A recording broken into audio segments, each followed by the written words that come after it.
Entrez.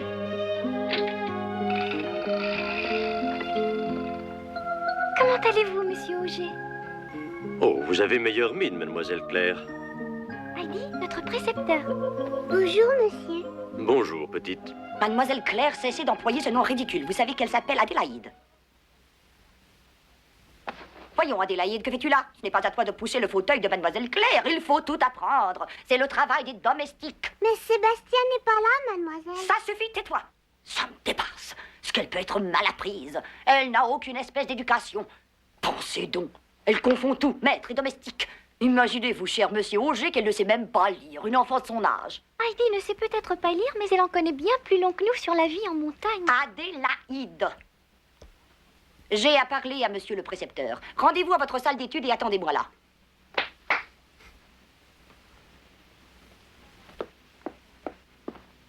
Mon ami, s'il vous plaît, veuillez reconduire ces deux demoiselles. Bien, mademoiselle. Que peut-on faire avec une telle idiote sur les bras? Monsieur Auger, vous qui avez tant d'expérience, croyez-vous qu'elle pourra apprendre un jour?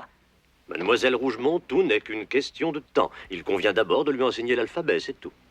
Oh, monsieur, vous n'y pensez pas? Retardez ainsi les études de mademoiselle Claire avec l'alphabet. Pas question, Adélaïde se débrouillera pour suivre. Mais enfin, vous savez bien que c'est impossible. Voyons, rien n'est impossible, ce n'est pas à moi de vous le dire. Bon, faites de votre mieux, je vous en prie, monsieur Auger, je me fie à vous.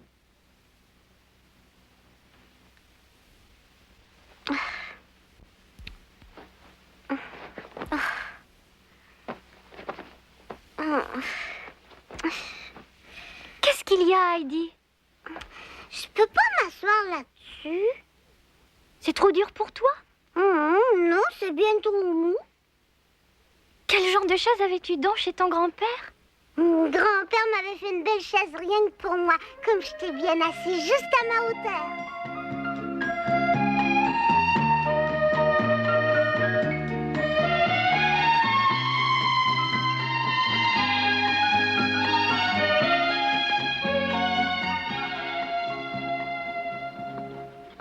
Heidi, tu vas te faire gronder si tu fais tout ce bruit au lieu d'étudier. Reste donc tranquille. Étudier, ça veut dire s'asseoir sans parler? Presque si tu veux. Comme c'est toujours le précepteur qui parle, nous on se contente d'écouter. Oh.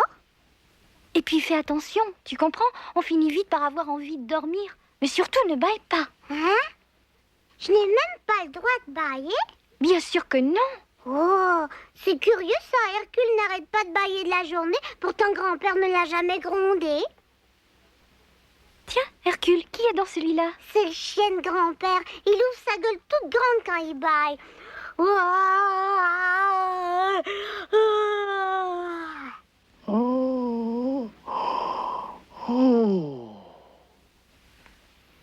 Heidi, si tu t'avisais de bâiller de cette façon ici, on te ferait prendre des remèdes. Prendre des remèdes? Oui, des remèdes, d'affreux remèdes tellement amers que on a peine à les avaler. Quelle horreur! J'aime 1000 fois mieux me retenir de bâiller plutôt que d'avoir à avaler de pareils médicaments, crois-moi. Oh! Veuillez commencer votre leçon, mais rappelez-vous de ce que je vous ai dit. Bien. Adélaïde, vous allez désormais étudier avec mademoiselle Claire. Dans les débuts, les leçons vous paraîtront difficiles à suivre, mais par la suite, tout ira bien, à condition de faire attention. Et commençons tout de suite. Et reprenons notre livre où nous avions interrompu notre lecture. Page 28, si j'ai bonne mémoire. Nous étions en train d'étudier la syntaxe. Vous me suivez, n'est-ce pas? Voyons de quoi se compose une phrase. On y retrouve sujet, nom, attribut, verbe, adjectif et bien d'autres éléments. Je vais vous donner un exemple, attendez. Voilà, attention, j'articule. Je suis une petite fille. Je suis une petite fille, c'est noté. Cette phrase est très simple. Vous avez compris? Je vais vous expliquer très rapidement. Vous allez voir que c'est très facile. Je, le premier mot, est notre sujet. Suis est notre verbe. Petite, l'adjectif, et fille, le nom. L'adjectif qualificatif s'accorde en genre et en nombre avec le nom auquel il se rapporte. Un exemple, je suis une petite fille, tu es un petit garçon. Quand un adjectif qualificatif se rapporte à plusieurs noms, il se met alors au pluriel et prend le genre des mots qualifiés. Un autre exemple, Claire et Adélaïde sont des petites filles, Jacques et Paul sont des petits garçons. Vous voyez que ce n'est pas difficile. Bon, je continue. Si les mots qualifiés sont de genres différents, rappelez-vous bien que l'adjectif se met au masculin pluriel. Le chat et la souris sont contents. Je répète, le chat.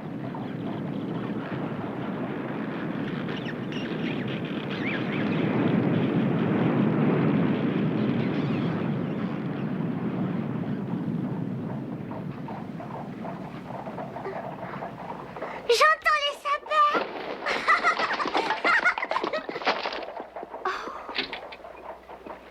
Mais qu'est-ce qui te prend, Adélaïde? J'entends le chant des sapins. Ah! Oh mon Dieu, quelle catastrophe, Tinette!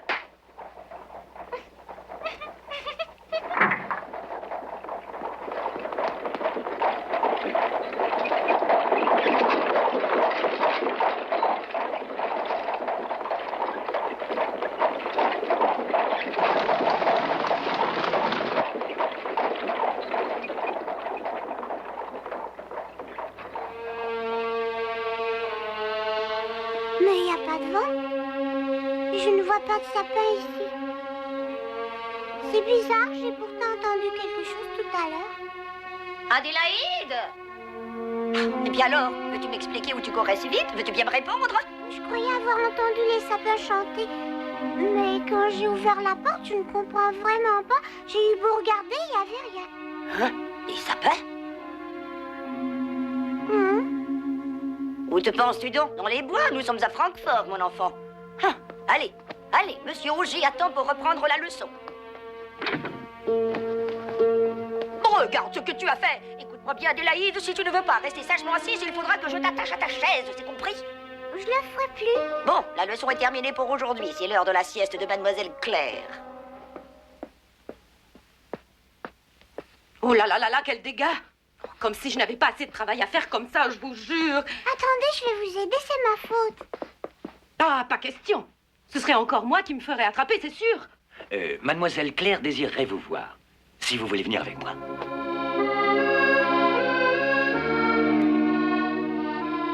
Comme ça, tu croyais avoir entendu le chant des sapins. Est-ce qu'ils font le même bruit que celui des voitures roulant sur la chaussée? Non, pas du tout. Je m'en suis bien rendu compte une fois dehors. Il y avait des sapins tout près de chez toi? Oh, raconte-moi, je t'en prie. Oui, et le vent les faisait chanter quand ils soufflaient très fort.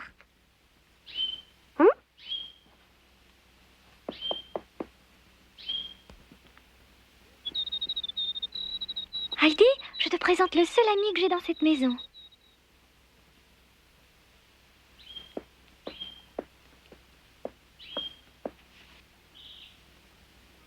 Pourquoi tu l'enfermes dans une cage? Moi, je laissais Pilou libre de voler partout où il voulait. C'était ton oiseau, Pilou? Oui, il était tout petit quand je l'ai trouvé. C'est moi qui l'ai élevé, tu sais, mon grand-père m'a dit quoi faire. Vraiment? Moi aussi, je nourris le mien moi-même, tu sais. C'est un grand voyageur, alors qu'il est, mon Pilou doit voler avec ses amis. Tu as laissé beaucoup d'amis derrière toi? Oh oui, Pilou, Blanchette, Biquette, Lily, Hercule sont tous mes amis. Heidi, veux-tu ouvrir ce tiroir, s'il te plaît? Ce qu'elles sont belles. C'est vrai? Elles te plaisent? Je n'ai ni chèvre ni chien, mais par contre, j'ai de nombreuses poupées. Prends-en une. Tu vois? Ses yeux peuvent s'ouvrir puis se fermer tout seuls. Elles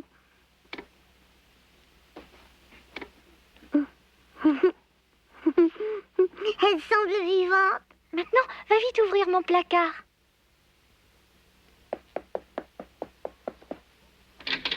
Oh, les belles robes. Ce sont les miennes. Toutes ces robes-là? Oui, toutes. Et toi, est-ce que tu en as de semblables?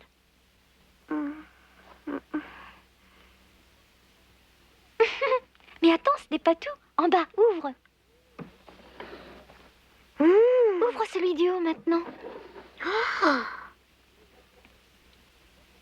Dis-moi, ils sont tous à toi? Bien sûr.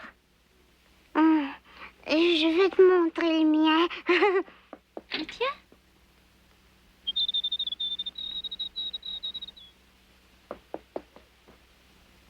Il est joli, hein?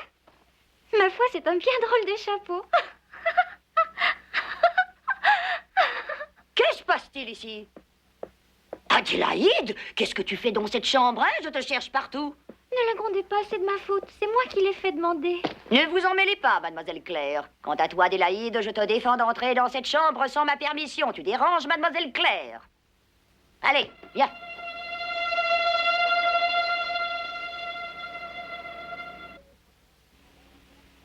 Je t'ai pourtant dit qu'à l'heure de la sieste, je veux que tu emploies ton temps à bon escient. Mais qu'est-ce que c'est que cette affreuse chose que tu t'es mise sur la tête? Non! Mon Dieu, quelle saleté! Et tu t'es permise de montrer pareille horreur à mademoiselle Claire, mais à quoi pensais-tu? C'est mon chapeau! Ah, c'est à moi! Rendez-moi mon chapeau.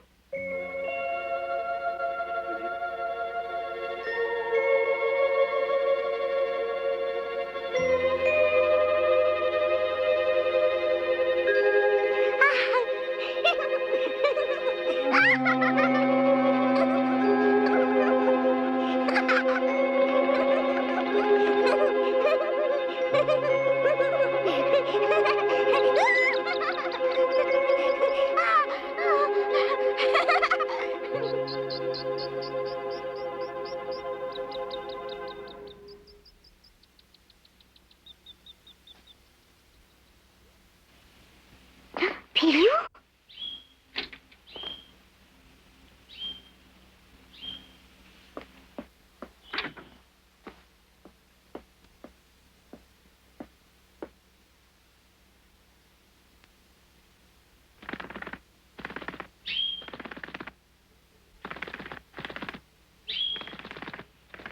Veux-tu que je te laisse sortir?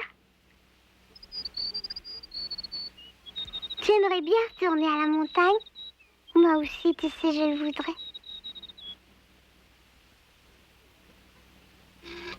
Allez, vas-y. Maintenant que je suis devenue l'amie de Claire, t'as rien à craindre. Tu peux partir où tu veux. Va.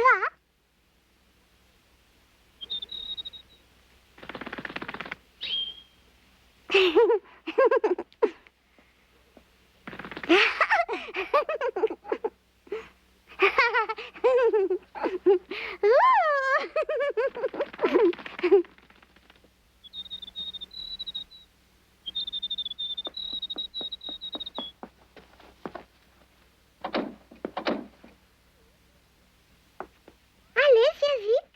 Dépêche-toi. Tu diras bonjour à Pilou pour moi quand tu le verras.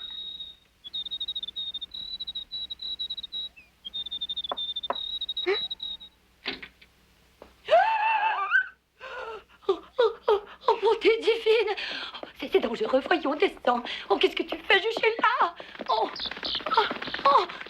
et veux-tu descendre? Oh mon Dieu, l'oiseau de mademoiselle Claire, oh quel malheur! Adélaïde, aide-moi à l'attraper!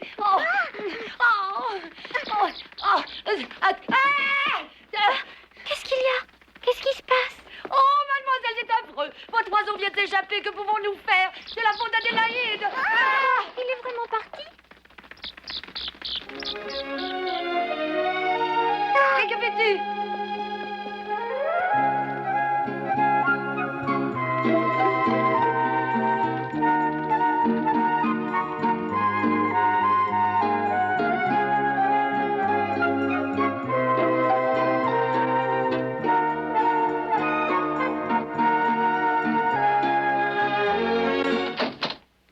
Quelle folie s'est encore emparée de toi! Mon Pilou est heureux quand il vole partout. Je pensais qu'il voulait retourner à la montagne, lui aussi. Quelle idée! Mais où donc as-tu la tête? Tu es devenue folle. Réfléchis un peu. Cet oiseau ne peut pas vivre en dehors de sa cage, voyons.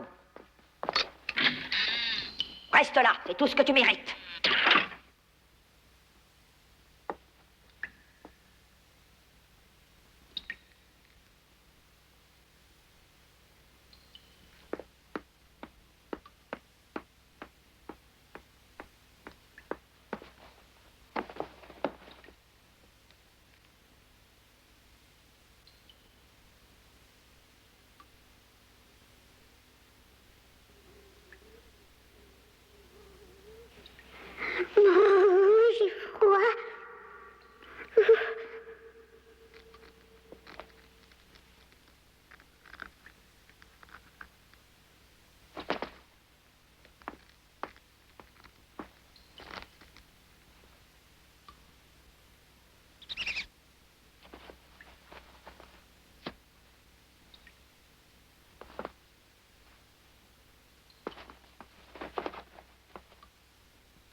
Tinette, allez donc à la cave me chercher cette petite peste.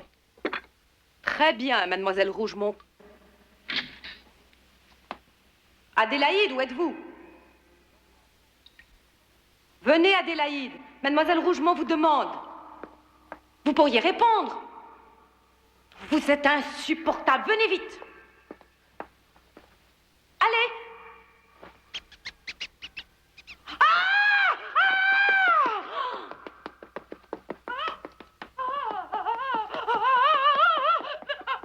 Voulez-vous bien me dire à quoi rime ce chahut? Que se passe-t-il? C'est cette petite... Adélaïde, qu'est-ce qu'elle a encore fait?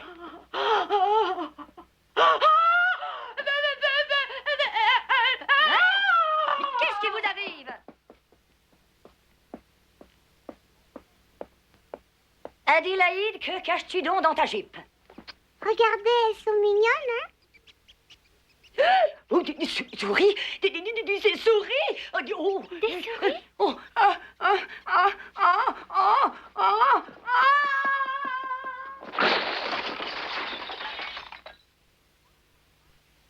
Pourquoi elle s'en va?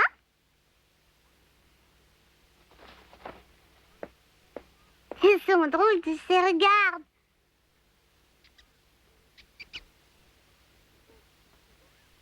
Regarde.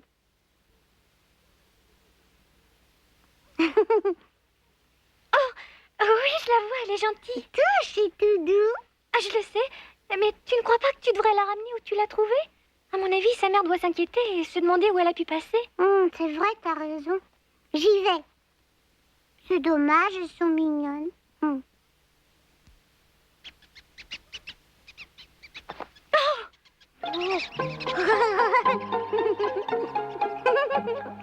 C'est qu'elle court vite, dis donc. T'as vu? Oh, je n'en reviens pas. c'est Sébastien, vous êtes bien sûr qu'il n'y en a plus, hein? Absolument certain, mademoiselle. Vous n'en trouverez trace nulle part. J'ai fouillé la maison de fond en comble, comme vous me l'aviez demandé. Que j'en vois une seule et vous vous en repentirez. Soyez sans crainte, mademoiselle. Vous pouvez me faire confiance.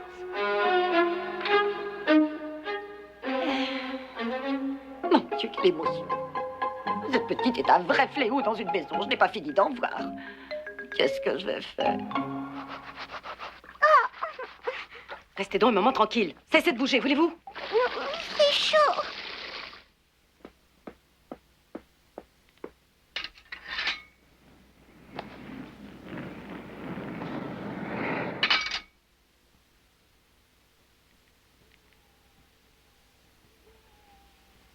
Bleh.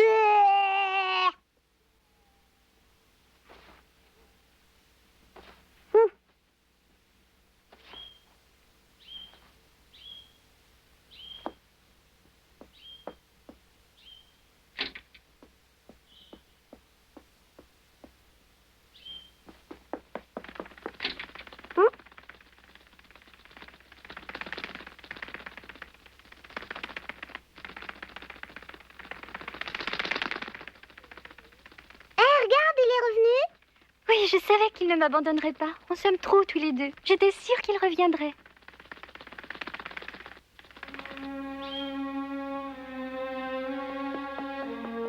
Qu'est-ce que tu fais ici? Pourquoi tu n'es pas retourné à la montagne? Essaye de comprendre. Il préfère sa cage aux montagnes. Que veux-tu? Il a toujours été habitué à vivre enfermé. Heidi. Écoute, tout le monde n'est pas comme toi. Cet oiseau ne connaît pas la montagne. Moi non plus. Tu sais, je ne sors que très rarement d'ici. Il faut bien que je m'occupe autrement. Pour tout te dire, dans cette maison, tu trouveras des tas de distractions. Des choses que tu ne verras jamais à la montagne. Des poupées, des livres. Peut-être, Claire, mais tu ne me feras jamais croire qu'un pauvre oisillon préfère vivre en cage plutôt qu'en forêt. Quand tu viendras me rendre visite, tu verras comme Pilou et ses amis sont heureux de voler dans le ciel. Oh, comme je t'envie, si tu savais.